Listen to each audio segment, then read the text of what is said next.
Килеп кушылган тамашачыларга хәерле көн теләп, тапшыруыбызны дәвам итәбез. Хөрмәтле телевизор караучылар, без Татарстан телевидениесе оешуга 60 ел тулуга багышланган циклны дәвам итәбез. Бүген без телевидение һәм театр дуслыгы турында сөйләшербез. Һәм бу уңайдан студиябызга кунакка Россиянең ат казанган Татарстанның халык артисты, бик күп телевизион спектакльләрдә, фильмнарда төшеп танылу алган Илдар Хәйруллинны чакырдык. Хәерле көн, Илдар Зиннурович. Исәнмесез. Хәерле көннәр. Илдар абый, менә сезнең яшьлек, профессиональ хезмәт юлыгыз башланган чор ул Казан телевидениесе барлыкка килгән вакытка туры килә. Һәм билгеле, сез дә бу процесслардан читтә калмыйсыз, шулай бит инде калмаган кеше. Мәгълүм булганча, сез телевизион спектакльләрдә, фильмнарда катнашкан шәхес. Менә телевидение сезнең тормышыгызда нинди роль уйнады? Бу сорауызны бирдегездә мине яшьлегемә чундырдыгыз бит.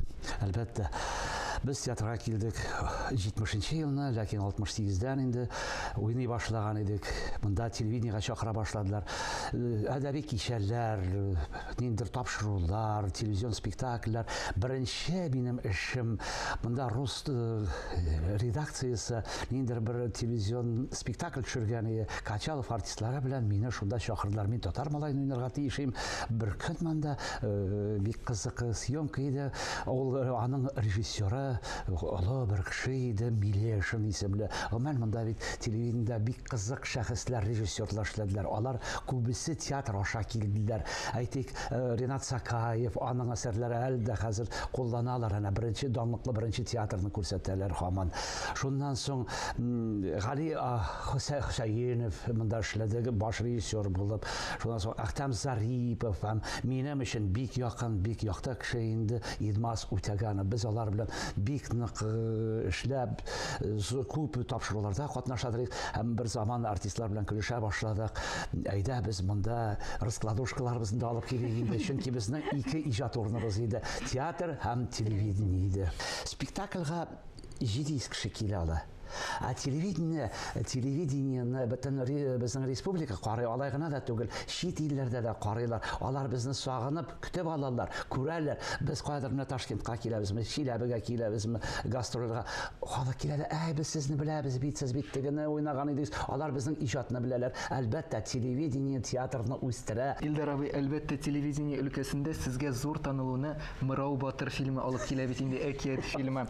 Һәм әлеге яшь тамашачыларның күңеленә бу турыдан-туры юл була. Чыннан да театр артистларының әйткән сүзе. Хәтерлим, әле мин кичкене вакытта программа килүгә Мырау Батырны карандаш белән астына сызып билгеләп куя идек. Бу шушы сәгатьтә була һәм сезне көтә идек телевизор экраннарыннан. Әлеге эш процесс ничегрәк барды? Кызык инде. Ул бит һәрбер артистның ниндидер прототипы кала, ниндидер. Менә әйтик, Хәлил Әбҗәлилов дигән СССРның халык артисты. Ул халык күңелендә Хуҗа Насретдин булып калды.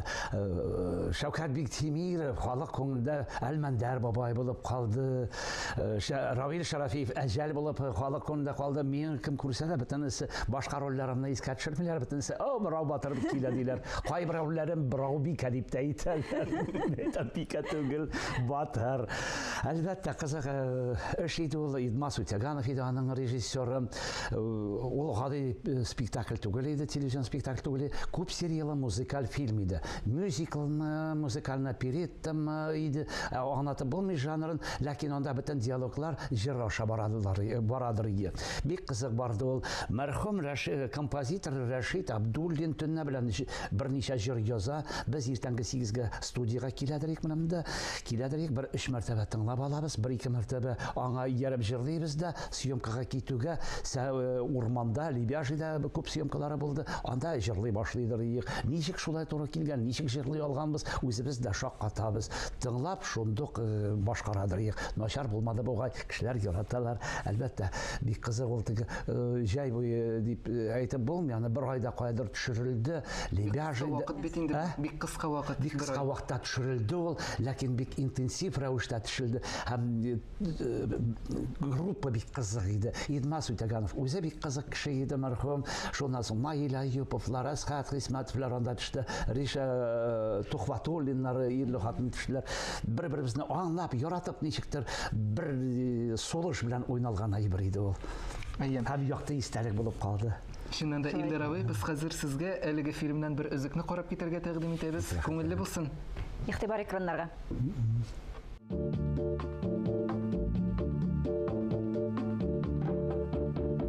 Күреп кенә калдым аны бәрәсәдә. Ил алмады Мәрьям кәеп тәрәзәгә. Тәрәзәне Ризван үзе саклап йөри. Даяк тотып әрле-бирле атлап йөри.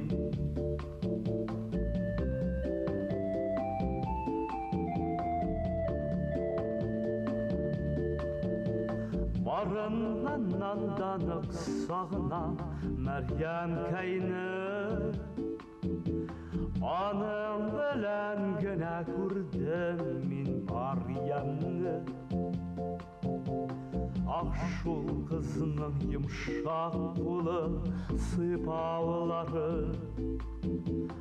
Аның аяк очларында йоклаулары.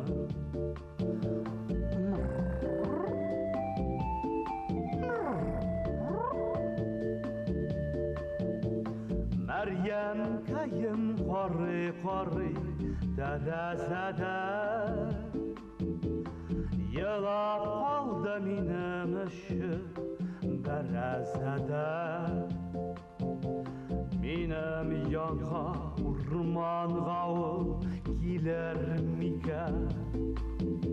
Килсә мине эзләп таба белер микән?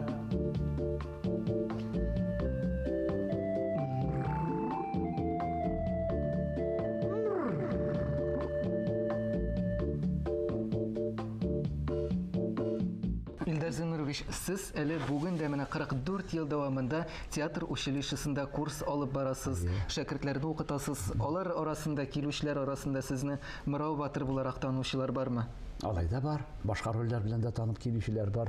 Яратып киләләр, театрны белеп киләләр, яшьләр әзерләнеп киләләр. Бар, ансы рәхәт, ансы күңелле. Илдар Зинурович, 12 февральдә Калескар Камал театрында бөек татар язучысы Әмирхан Енекинең тууына 110 ел тулуга багышланган кичә булачак. Аның режиссеры сез. Җәйдән бирле без шуны әзерлибез. Аның сценаристы Ркаил Зайдулла яңадан бөтен иҗатын укып чыгарга, яңадан танышырга туры килде. Ләкин мин аны үзем белмим дип әйтә алмыйм. Әйтәм, 44 ел укытам һәм һәрбер наборда, курста мин 1 ел Әмирхан Енекинең әсәрләренә басым ясыйм. Балаларга укытам шуларны, алар мәҗбүри рәвештә аның бөтен иҗатын, бөтен үк түгел, күп өлешен укырга тиешләр һәм аннан соң без үзебезгә ошаган хикәяләрдән, повестьлардан өзекләр алып, сәхнәләштереп, аны уйныйбыз. Нәрсәсе белән кызык миңа Әмирхан абыйның иҗаты. Ул социаль, ниндидер сәясәт сорауларга керми, ул темаларга керми, аңа кешенең эчке психологиясе кызык. Ул шуңа анализ ясый. Театр нәкъ менә шуның белән шөгыльләнә дә. Инде без кешенең психологиясына анализ ясыйбыз. Менә монда шуңа күрә аның әсәрен алып, шул нигезләмәдә үзебезнең сәхнәләребезне кую бик кирәкле һәм бик әйбәт әйбер. Шуннан соң кемне генә уйнасаң да Әмирхан Енекинең әсәрләрендә чын татар теле, матур тел, җөмлә төзелеше матурлыгы һәм ниндидер рухны күтәрә торган магнетизм бар анда. Мин аны укыгач, минем рухым күтәрелә, милли хисләрем уяна. Менә ул миңа бик күңелемне җылыта, шуңа күрә мин аны бик яратып алындым, яратып эшлибез. Алла боерса, әйбәт, матур кичә булырга тиеш. Бик зур рәхмәт сезгә, Илдар абый, шундый кызыклы әңгәмәгез өчен килүегезгә бик зур рәхмәт һәм эшләрегездә зурдан-зур уңышлар теләп калабыз. Шакыругызга рәхмәт. Сүзебезнең нәтиҗәсе иттереп сезне юбилеегыз белән котлыйсым килә. Сезнең бит инде бу безнең яраткан телевидение, сезнең юбилеегыз белән сезгә күп уңышлар насыйп булсын. Барыгызга да монда эшли торган кешеләргә исәнлек, саулык, шатлык, бәхет һәм яңадан яңа матур тапшырулар чыгарыгыз. Рәхмәт сезгә. Сау булыгыз. Зур рәхмәт.